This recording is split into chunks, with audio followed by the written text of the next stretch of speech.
தான் பாத்தீங்கன்னா நேத்து நான் வேற எந்த செய்தித்தாளையும் சொல்றீங்கன்னா தினகரன்ல செய்தி வந்துச்சு.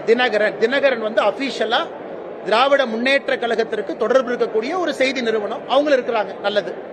தினகரன்ல செய்தி போடுறாங்க, முதலமைச்சர் சிறப்பு ஆலோசனை, ஹிந்திக்கு எதிராக சட்டப்பேரவையில ஒரு சட்டத்தை கொண்டு வருவதற்காக ஆலோசனை தினகரன்ல போடுறாங்க. ஏன்னா இன்னைக்கு இந்த டிபேட் அண்ட் டிஸ்கஷன் நடக்கும்னு தெரியும். இன்னைக்கு காலையில இருந்து டிபேட் அண்ட் டிஸ்கஷன் என்ன? ஹிந்தி படத்தை தடை பண்ண போறாங்களா, ஹிந்தி பாட்டை தடை பண்ண போறாங்களா, ஹிந்தி பேரை தடை பண்ண போறாங்களா? இத மக்கள் மன்றத்தில் பேச வச்சு கரூர் இஷ்யூவா பேசக்கூடாது என்பதை மடைமாற்றும் விதமாக திராவிட முன்னேற்ற கழகம் எடுத்தாங்க. இன்னைக்கு பத்திரிகை நண்பர்கள் கேட்ட பிறகு திமுக சொல்றாங்க, நாங்க அந்த மாதிரி சொல்லவே இல்லையே, நீங்க எதுக்கு பொய் சொல்றீங்க, நீங்க எதுக்கு பதட்டமாகறீங்க? அப்படி இருக்கும் பொழுது தினகரன் செய்தி ட்விட்டர்ல நேத்து எப்படி வந்துச்சு? அதனால் மறைப்பதற்காக பல விஷயத்தை மாத்தி மாத்தி பேசுறீங்க, நேரடியா கேள்விக்கு பதில் சொல்ல மாட்டீங்க. மாண்புமிகு முதலமைச்சர் ஐயா ஸ்டாலின் அவர்கள் தவறான தரவுகளை கொடுக்கறீங்க. 606 ஒரு நம்பரை சட்டமன்றத்தில் சொல்றீங்க, ஆனா ஏடிஜிபி 500 சொல்றாரு.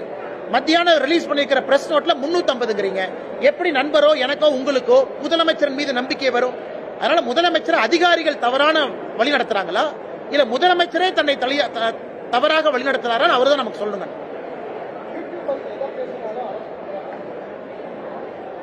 ஆனா இவங்க இன்னைக்கு பெண்களின் மீது கை வைக்கிறவன், ரோட்ல வந்து தாலி செயினை பறிக்கிறவன், அவன் அரெஸ்ட் பண்றதுக்குலாம் டைம் இல்ல.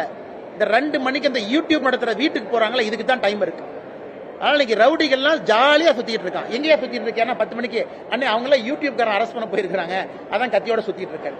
அது போன்ற தமிழகத்தினுடைய சட்டம் ஒழுங்கு நிகழ்வு நடந்து கொண்டிருக்கிறது, வன்மையா கண்டிக்கத்தக்கது. அப்படி யூடியூப்காரன் அரெஸ்ட் பண்ணால் 24 மணி நேரத்தில் பெயில் கொடுக்கத்தான் போறாங்க. எல்லாரும் கருத்துரிமை இருக்கு, பேச்சுரிமை இருக்கு.